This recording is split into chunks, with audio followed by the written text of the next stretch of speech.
ইতিমধ্যে বার্সেলোনাতে আছেন Neymar junior. পিএসজির জার্সিতে আর দেখা যাবে না তাকে, এমনটাই জানাচ্ছে বেশ কিছু আন্তর্জাতিক সংবাদ মাধ্যম। পিএসজির সাথে প্রায় চুক্তি সম্পূর্ণ বার্সেলোনার ট্রান্সফার উইন্ডো জুড়ে নেইমার সাগা নিয়ে বিস্তারিত জানাবো প্রতিবেদনে। নেইমারের সাথে চলছে আলোচনা, তবে বেশ কিছু সূত্র বলছে ইতিমধ্যেই চুক্তিও সেরে ফেলেছেন নেইমার জুনিয়র। পিএসজির জার্সিতে আজ আর খেলা হচ্ছে না তার। একবার বার্সেলোনা, একবার পিএসজি, আবার কোথা থেকে যেন উকি দিচ্ছে সৌদির ক্লাব আল হিলাল। দৌড়েছিল চেলসি, ম্যানচেস্টার ইউনাইটেডরাও। নেইমার বোধহয় বাংলা সিনেমার গানের মতোই বলতে পারে, বিধি তুমি বলে দাও আমি কার। তবে সব কিছু ছাপিয়ে বার্সা সমর্থকরা খুশি হতেই পারেন, কেননা আপাতত সব কিছুই তাদের দিকে যাচ্ছে। নেইমার পিএসজি ছাড়তে চান, ফ্রান্সের এই ক্লাব ছেড়ে যোগ দিতে চান, পুরনো ঠিকানা বার্সেলোনায়। নেইমারের পিএসজি ত্যাগের ব্যাপারে কারণ এই বিন্দুমাত্র সন্দেহ। এমনকি ফ্যাব্রিজিও রোমানোর মতো সাংবাদিকরাও জানিয়েছেন নেইমার ছাড়তে চান পিএসজি। এই কথাটা এমনকি তিনি পিএসজি ম্যানেজমেন্টকেও জানিয়ে দিয়েছেন। সমীকরণের একদিকে দুই মিলে গেছে, বাকি আছে আরেক অংশ। পিএসজি ছাড়লে নেইমারের প্রথম পছন্দ বার্সেলোনা, সেটা দিনের আলোর মতোই পরিষ্কার। তবে বার্সেলোনা কি নেইমারকে নিতে চাইবে?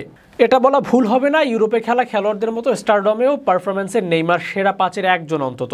অনেক হয়তো মেসি, রোনালদোর পর তাকে সেরাও বলতে পারেন।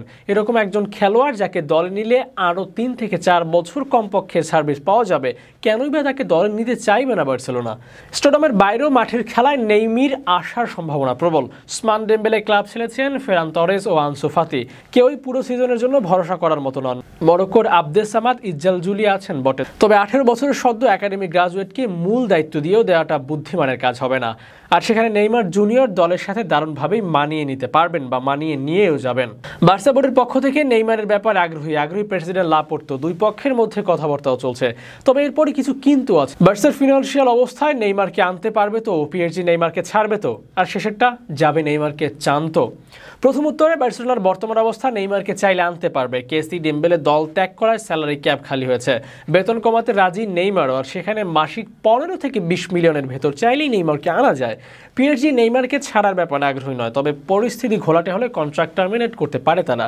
নেইমারের জন্য প্রথমে 100 মিলিয়ন চাইলেও সেটি বহাল রাখেনি পিএসজি। কিন্তু তৃতীয় প্রশ্নে আছে মিশ্র উত্তর। পুরনো সতীর্থকে নিয়ে জাবি এর আগে অনেক সময় পজিটিভ মন্তব্য করেননি। মাঝে শোনা গিয়েছিল নেইমারকে আনার ব্যাপারে তিনি হ্যাঁ বলেছেন, তবে নেইমারকে কেন্দ্র করে দল সাজানোর পক্ষে নন জাভিয়া। এমনকি নেইমার প্রশ্নে বরাবরই তার বিপক্ষেই বলেছে বার্সা বস।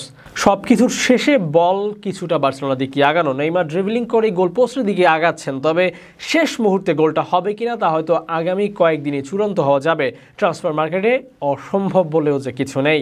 Abu Naim, sports Times.